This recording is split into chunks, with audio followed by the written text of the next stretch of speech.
Welcome to Human Powered, the podcast about creating a high-performing agency or consultancy business. I'm Trenton Moss, leadership coach, exited agency founder, and author of the book Human Powered. And on my podcast, my guests spill their secrets about how they've created high-performing teams and how this has translated into running a high-performing business. And today I have the immense pleasure of having Kate Ross, co-founder and managing director from 8&4 Group. Hello, Kate. Hello. Nice to be here. Thank you. Thank you so much for joining. Let me quickly introduce you. So Kate, you're the co-founder of the social and content agency 8&4. You started the business in 2008. And then about 6 years later, you were acquired by the Cubo Group and you became part of the bigger group. And then you and your co-founder bought the business back and indeed bought the entire group in 2022. And you now run a group of around 120 people and you're investing heavily in AI and you've got your new platform 12 to support with that. So why don't we start there? Tell us a bit more about how you're using AI to make your team even more high performing. It really starts back in 2008 in that we are one of the first native digital agencies to launch in the UK. Search advertising overtook print advertising for the first time back in 2008. So we started in that that digital tech space way back when. And if you fast forward now 15 years to where we are, our tag is led by talent, fueled by technology. And we've always been fueled by technology. And AI really has just been the latest iteration of that, coming through the rise of mobile, rise of social, etc. And AI caught my eye back when it did most of the world's eye, really. Back in November 22, ChatGPT 3.5 launches. I remember posting on Slack to the team and just, jaws on floor sort of thing. What is going on? What is this technology?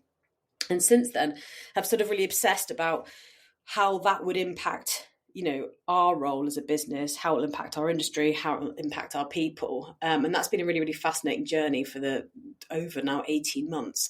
And we've done a huge piece of work across the team in terms of discovery, auditing, good, bad and ugly of all the things that have come out of this sort of mania. And it is mania. It's, it's extraordinary. And where we've got to is the development of our own tools internally, Gen AI tools internally, which are very secure, they're closed environment, and they're trained very, very specifically on our clients' brands. And so trying to really find some meaningful use cases with generative AI for our clients. And all of those tools together, they form Platform 12. Platform 12 is a portal that 8&4 sits on and all our team are using day to day. And that's from everything, to your point about productivity, from daily productivity tools like GPT, Midjourney, etc., all the way up to those proprietary tools we've built. The leading one being Coach, which is a stable diffusion-based image generation tool that we're working on with clients like Hyundai. I remember 18 months ago being sort of horrified that we were going to, within a few months, have clients turning around to us saying, right, well, you said it took this long to do that job. Now do it in a tenth of the time, please, because of Gen AI. And to date, we have not had a single client ask us that. And so I think it's not probably been a productivity gain. It's been more an innovation gain. And I think our adventure through AI has made, an extraordinary team of AI consultants now who have meaningfully and in a mature way really wrestled with Gen AI in so many different capabilities and have a really, really clear sense of where it's useful and where it's not. So yeah, it's less a productivity gain. It's more a consultancy gain. The doors have opened for us as a business by virtue of having that quite mature opinion and consultancy angle on AI and how to implement it. And we're having conversations with senior global stakeholders about this stuff that we would not have been in those meetings 2 years ago. Commercially, it's been really interesting from a positioning and a a seniority consultancy angle. It's built a lot of trust from our clients. They feel like in really, really safe hands because we're on this, we're understanding it, we're grappling with it. They don't feel like they're being left behind. And then conversely, internally, it's been fantastic, I think, to be in a position as an agency that we are for our staff, where there's a lot of fear around, oh my God, is my job about to go? Am I about to lose my job? Is my entire career about to go up in flames? Being part of a business which is so openly grappling and trying to understand this technology removes a lot of that fear. And so I think that's been very motivating for people. And then conversely, also motivating that they work at a company that is focused on innovation. Myself and Amy, my business partner, when people pass probation, we take them out for lunch, just myself and Amy, and celebration. We have a couple of drinks, big lunch out, to celebrate them, becoming officially part of the family. One of the questions we ask is, how would you describe it? 3 words, the classic sort of question, to get a sense of what they're picking up. And in the last 18 months, innovation comes up constantly. And so the idea that people feel that they're working with an innovative culture, I think is really, really exciting. What you're saying is almost guided by that phrase you use, that led by talent, fueled by technology.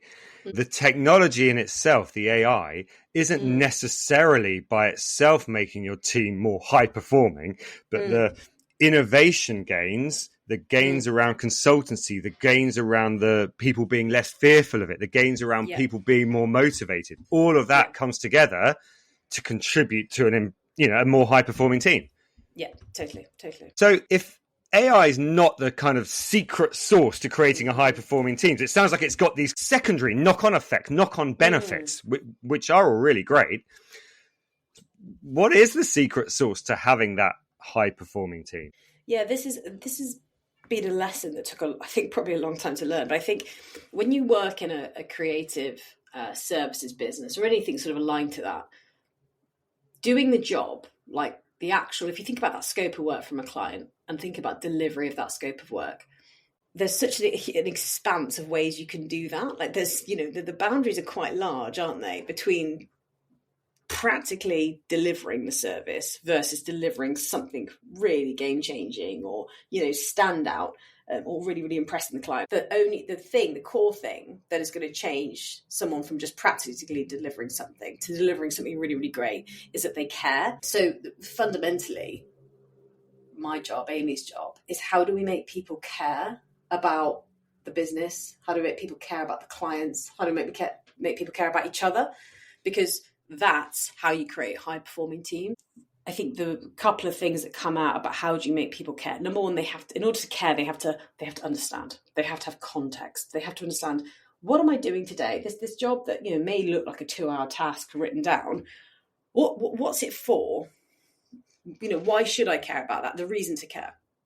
And so this is all about context. So how do you give teams context of what's going on? And that can be everything from transparency about how the business works, literally like at a P&L level, like, what are the commercials around this company, right through to where the work sits. So, a frequent refrain from creatives is that they will say, I do all this work and then I have no idea how it performs, for example. And that happens a lot across our industry.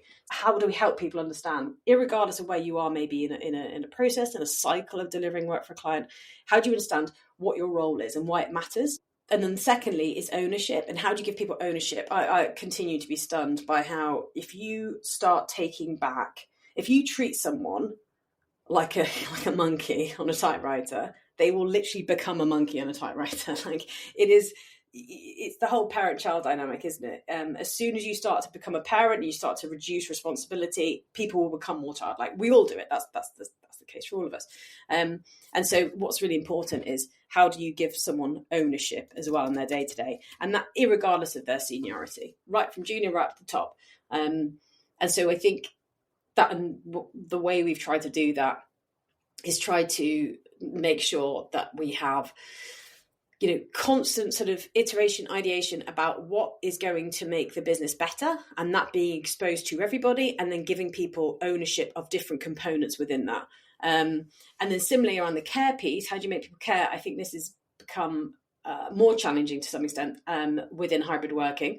We're predominantly a remote business now, and because you lose so much context within that, and people can naturally just sit back and then they care less. And when they care less, everything starts to suffer. So they're the two pieces, I guess. Context delivers care, and ownership sort of delivers responsibility.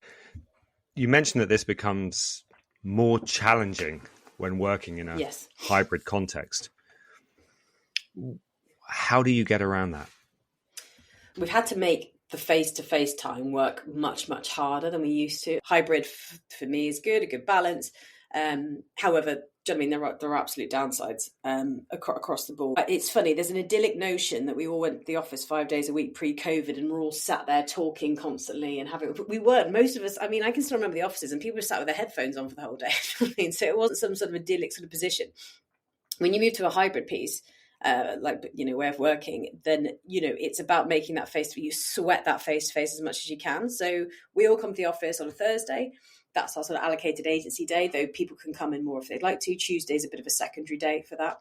And it's about making those face-to-face moments count. So we, on any given Thursday, there will be just all day long. It's just face-to-face meetings across all those different work streams, but also our core company all-together moments. So once a month, we have a company catch-up, which is run by myself and Amy. And we are very, very transparent about company vision, where we're headed, and the clear updates from the last 4 weeks on how we all move together towards those goals. Similarly, we are very, very transparent about what was the last month's commercial results. So everyone can literally see how we're tracking. Now, that information is actually accessible to everybody most of the time in terms of income. But here we summarize it. We sort of give comparisons. We help people in a sort of simple to understand way, understand how well the company is or not doing. So vision setting, where are we going? Why are we going there? How are we doing as we go along there? Really important. There's monthly ones. On the commercial side, we have fortnightly pipeline meetings. So that's the sales pipeline. The whole agency is invited to that and people can dip in and out. So again, I think accessibility is really important. Putting these meetings in and just making them agency wide.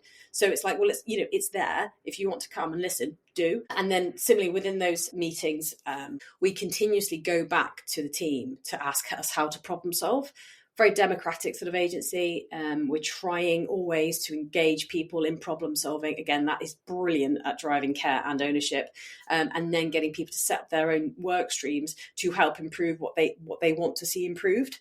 Again, trying to do it all yourself, it is not going to work. Get people around the table with you. Ideate together. I have the answers to about 5% of things nowadays because 95% I can't see. And so I need those people who are doing it at all those different levels to ideate the solutions themselves. And I need to give them the space and the power to do that. And the rewards from that are extraordinary, again, because you're just underlining they will care because they're being asked their opinion and they're being given ownership then on how to solve it, which is really, really important. And I think a core sort of framework there, which I'll talk about next, is probably about how do you reflect, how do you create those reflection moments? Because in the day-to-day mania of an agency, obviously people get heads down, they push through. We run PDPs every 6 months. So that's a full 360 review of your performance. So you review yourself, your manager gives you a review, and then also you get peer reviews. And it's up and down. So people review their seniors, they review their juniors, everyone's sort of getting reviewed by everyone, again, very sort of democratic. And a really important facet of those PDPs is ensuring that people understand if you, the business and the individual, they have to coexist in order to both be successful. And I think this is like if you imagine your Venn diagram, where the business overlaps and the individual wishes overlaps, that bit in the middle, that's the sweet spot. Now, what often happens, I think, in agencies is you'll have the business is off being like, well, this is what's good for the business. And it forgets about getting the individual to care about those business outcomes. And then conversely, if you have individuals who are not caring about the business outcomes, then, they're off doing things and they're succeeding, but actually they're not driving the business success. They have to work together for the company to succeed. And I think that's really, really important to get teams to understand, there has to be that overlap. And so when we're looking at those PDP questions, when people are doing self-reflection, the questions are things like, how do you think you could contribute to growth in the next 6 months? And really importantly, then, what do you want to do next about that? It's on you. Own it. Come up with the ideas and then own that. Secondly, how would you improve the way that the business works? What are the ops challenges that you see in your role? Brilliant. How can you then make that better? Who are you going to work with? How can we support you? So that idea of that connection, that connectivity between the business and the visual is critical. Another thing we established 2 years ago, it was as the business was getting a bit bigger and myself and Amy weren't talking to I guess, everybody as much as we might do. We were losing touch with certain parts of the business. And there's a great anecdote about leprosy, which might sound a bit strange, but it's a great thing that Ian Harris from Agency Hackers actually said, and I regularly repeat this back to the team. The reason that leprosy is so devastating for the sufferers of it is not because, rats coming at your feet. It's because you can't feel the rats eating your feet because you've lost the ability to feel pain. So this idea that if you can't feel the pain in your agency anymore, then those things are going to die. And you have to, as a leader, feel all the pain. Now, you actually can't feel all the pain because you can't be in 300 places, at once on any given day. Like right now, 120 people. How many client calls are happening? How many internal meetings are happening? It's crazy what's going on right now. I can't be in every single one of those. So what I need to do is I need to be in touch with as many people as possible across the business to make sure I can feel their pain, and they need to be in touch with their teams to make sure they feel their pain. So no pain is left festering. So one of the ways myself and Amy do this to engage with different people across the business is we run MD mentoring, and we take on a new batch of 6 to 7 people every 6 months. And we work with them in these big face-to-face coaching sessions at the office where we literally go, this is everything we worry about at night. About the agency, and we give them that sort of like insight into what our perspective is, and then we ask them similar questions like, what's your perspective, what are you worried about?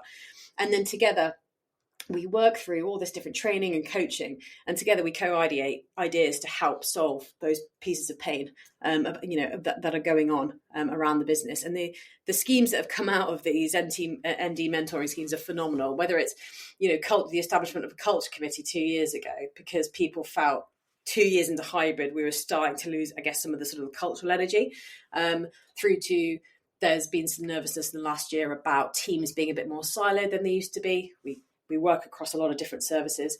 And so 2 of our directors set up Platform Guardian scheme, which is all about picking one person from each specialist team to all bandy together. As a channel specialist, there might be a TikTok specialist team, there's a Pinterest specialist team, pulling from all parts of the business to create new connections. Or just recently, Employee of the Quarter, trying to spotlight individual performance in a different way. And again, this was an idea that came from that. So many ideas come out of this in terms of trying to feel that pain and deal with that pain. Because I think so much of high-performing teams is trying to get things out of the way.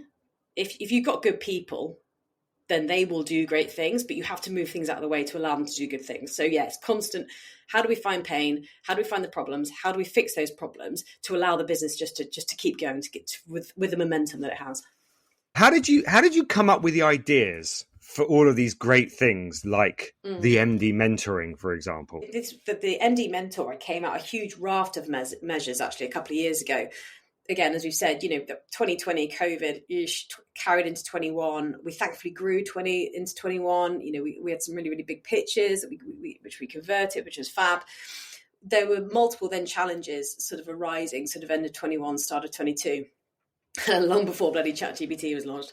And those were issues of the sort of, this new hybrid way of working. And we knew things had to change, and you have to put in more frameworks of connection, physical frameworks of connection in a hybrid, in the way in which you don't, because they're more spontaneous, obviously, if you're on the office together. So it was about how do we bolster that? How do we improve communication? How do we not lose touch with the business? And there were so many rafts. I mean, things like we like around hiring as well. Like, when you're hiring remotely, like there was just, every part of the business as a business, MD that you look at, everything had to be rethought in this new age. And so what are the problems that are happening? We sense problems happening very quickly. We've been doing it for long enough now to sort of see them coming. And we care so much that we are constantly, thinking about how to make things better. And so whether it be, for example, hiring and onboarding. So hiring, we are obviously doing a lot of hiring remotely, which is a big thing, isn't it? Not actually sitting in a room with someone. There's a great study from Google years ago which showed that in terms of success of hiring someone. So if the objective is that a year after you hire that person, they will be still working in your business and that you will be pleased that you hired them, if that's the goal, apparently the first 5 seconds of meeting someone, this is face-to-face, shaking their hand, saying, how do you do? If you made the decision based on that initial 5 seconds alone, so imagine just walking along a line and just saying and handshaking 100 people, and from that you chose your hires, you'd have a 33% chance of it being a successful hire. If you then put all the interviews in the world, everything, so you then have to sit down, you have a face-to-face interview, you do all the competency tests, you do all the behavioral psychology stuff, which has obviously become more popular in recent years, all of that, the best you'll ever get up to is 50%. you will never get higher than 50%, even with all the tests in the world. So 33% is just that first 5 seconds in terms of increasing your odds. And then you'll only gain a remaining 17% advantage then with all that very, very time-intensive work afterwards. So when you think about that in a hiring perspective, you're losing that face-to-face piece. It makes the risk around hiring much higher. Culture is so important, and it is so important to protect it. Everyone has had that thing where someone comes in, they're not quite right, and the impact it can have on the overall company is incredible. So you have to be really, really careful. So we put in a much more robust probation system by virtue of that sort of increasing risk around hiring. We moved probation to be 6 months. We put in, myself and Amy were having catch-ups with the person on probation, their line manager, and the line manager of the line manager every 6 weeks. And that person was having a full peer review. So all people they were working with were feeding back each 6 weeks in that 6-month period. So very, very intense checking system. And by the end, after a very intense sort of peer review system, etc., at the end of the 6 months, the final question that was asked to the line manager was, travel back in time, 6 months in a day. If I said, do you want to hire this person? What would you say? And if it's not a resounding absolutely yes, then we don't pass probation. We extend or terminate dependent on where we're at. So, huge amount of that's a really good example of a real shift by virtue of seeing this problem, which was that the hiring success was, being sort of challenged by virtue of this more sort of hybrid piece. MD mentoring came from, not being able to feel pain. New starter coffees. A lot of it comes from myself and Amy about how do we meet people. So people start with us, they come and have a meeting with us just individually. And it's about us trying to get the measure of them again and talk to them and try to give them the context of the business, which I think it takes a lot longer when you're sort of onboarding in a hybrid way to sort of get up to speed with a company and its people. So how do we come up with the ideas? Look at the pain, find the pain. There's pain everywhere. And just ideate from there. And literally pretty much every single solution is sitting down face to face and talking with someone. That is what I've learned. Everything else, and just doing that in different formats that work to achieve the objective you want. But that is literally it. That is always the answer. So the solutions to all of your pain, you've just got to sit down with people and you're able to come up with it. Yeah.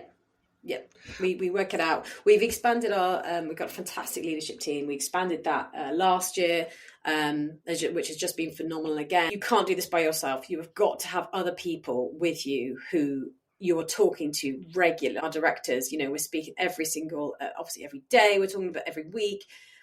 We have a fortnightly face-to-face leadership meeting where we're all sitting down together, and it's not like some boring agenda. It's literally free flow. Like, what's going on? What is everyone worried about? What's keeping people up at night? Like, that is the best question on earth, I think. What's keeping you up at night? What's worrying you right now? Because that's how you get really quickly to pain, and it won't be probably what you think it is that's keeping them up, and then you problem solve.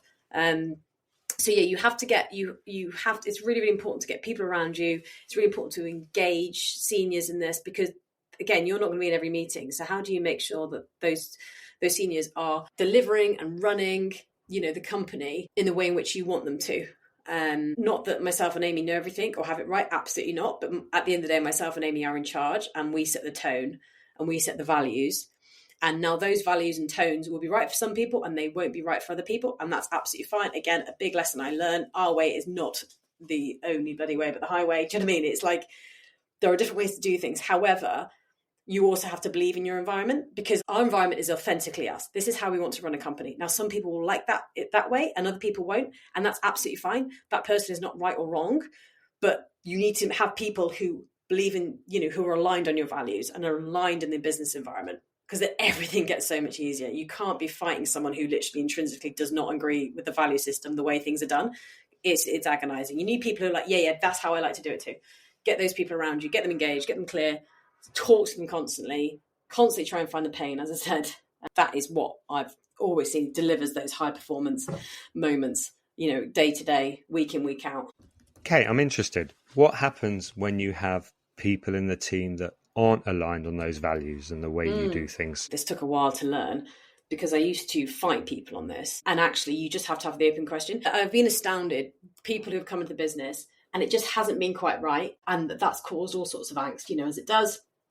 And actually, when you then sit down with that person and you have that very open conversation of like, look, I'm really sensing here that, you're not in line with like what we want to do. And me being very clear that like, look, I'm not saying what I'm doing is right, but I'm saying that this is the way we do it here. And that's okay if you don't like that. Let's all get into a good space here. This is not about you being good or bad or us being good or bad. This is how we do things. And if you're not into it, that's absolutely fine, but it's probably not the right place for you. And having that grown up, transparent, respectful conversation, like 99 times out of 100, that person is going, yeah, I agree. I think this is just not quite how I like to do things. So I think it's probably best that I go. And that can be done in such a positive, respectful way. And we've done that so many times now in the last few years, more than we did before. Before we'd get contentious and into fights. And this is often, I think, driven by a real like risk averse sort of legal HR sort of culture. Oh, you can't say this, you can't say that. And you're like, oh my goodness, like sit down and talk to someone face to face. I mean, this goes to everything, doesn't it, globally? I mean, politics, war, your own fights with your family members. If you can actually just sit down and get into a place where you listen and are honest and are, decent and vulnerable, you'll get great outcomes. So that was a huge learning for me. And I think each time now what we have that conversation, that open, transparent, professional conversation, and because it always has such a positive outcome and everyone leaves feeling good and, heard and respected, that then just makes you want to do it more and more. It's a great habit you get into. So I think as a business, we've got much, much better at that. But that was really, really difficult at the start. That's been a massive sort of like learning journey for us. So I'm curious, you've got the added complication, Kate, of not only do you run an agency, but you also run a group of agencies. Tell me a bit about how do you apply all of this across the group in order to bring people together across multiple agencies? Yeah, and that was a really big, this is really sort of accelerate the learning around the way we do things is not right or wrong. It's just the way we do things.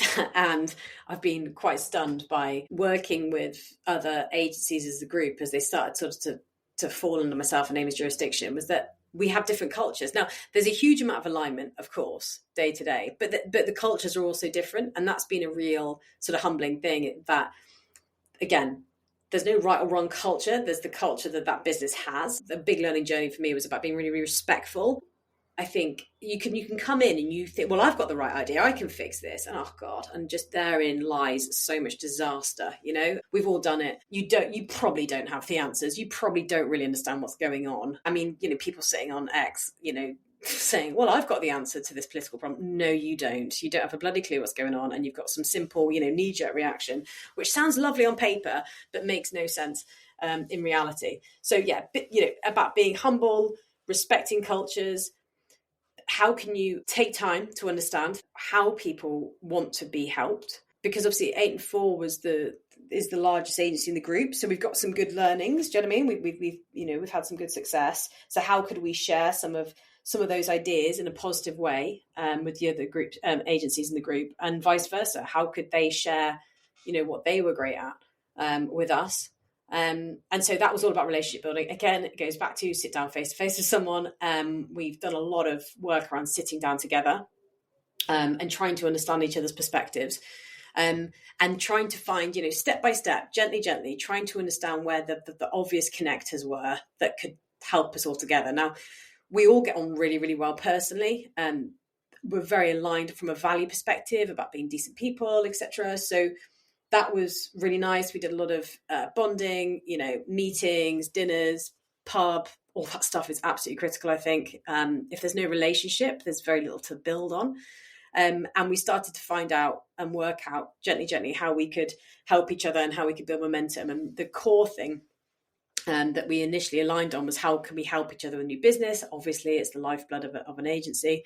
And so we started helping each other with networking. We started helping co-pitching on things, etc. And that was where it built from. And now we're looking at all sorts of operational integration, which has been really, really exciting. And because of all those foundations of those early successes, it gives confidence for us all to move on. So yeah, so first lesson was slowly but surely, don't rush it. And number two, you have got to have the relationships in place in order to build on. If you don't have the relationships, that was the old psychological safety in place, that things aren't going to work together. And I think one of my mistakes certainly, and myself and I have said this, is that you think you can, just come in and apply a framework and it'll fix it. It's a bit like why most management consultancy projects fail, right? Because they just come in with a PowerPoint of like, well, this is it. This is how you fix it. And it's like, lovely. Looks great on paper.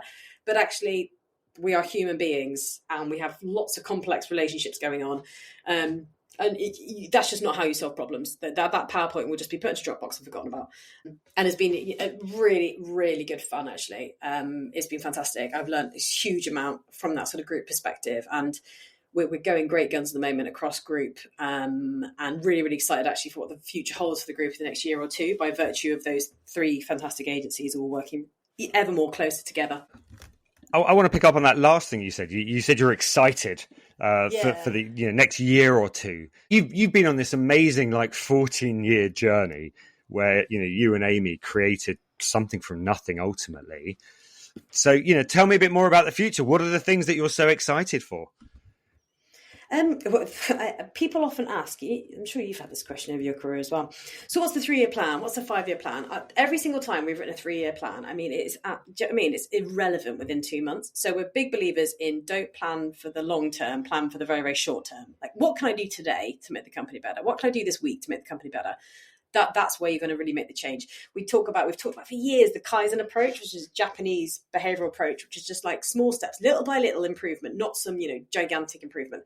So it's lovely actually because it also makes you very present focused. So it's all about how do I enjoy today more? How do I help everyone enjoy today more? How do I get everyone to care more, etc. All those themes I've talked about.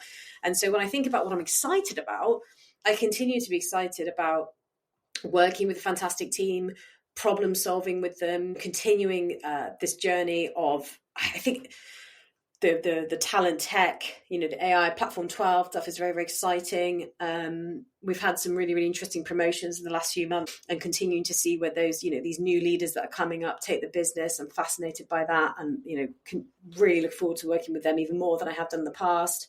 That's what excites me when I think about the business. And it's amazing. 15 years in, and I just adore the business. I adore the company. The people that I work with, some of the people we work with who are in our leadership team, they've been with us over 10 years. I'll never be able to create those relationships again. People who were with us when we were 8 people, and have gone through most of this journey with us. I just love, I get to wake up and work with those people every single day. And I have a lot of friends who work in very big corporate structures or places they don't, they job hop every couple of years and they haven't really put down roots or whatever. And to see what we've built with the people we've built it with and being in it together and getting to wake up every day and work with them, that's what makes me excited. And will continue to make me excited. And when it doesn't, I'll do something else. But for now, it's still good. What a lovely way to round up this conversation that for you, it's about these relationships and these wonderful people that you've worked with for so many years. Yeah. Kate, thank you so much for joining today. I have learned so many new things about the sort of things that you can do to bring your team together to, ultimately get you to be an aligned, high-performing team. Thank you so much for your time, Kate. Thank you so much for joining. Pleasure. It was my absolute pleasure. It was a great conversation. Really enjoyed it.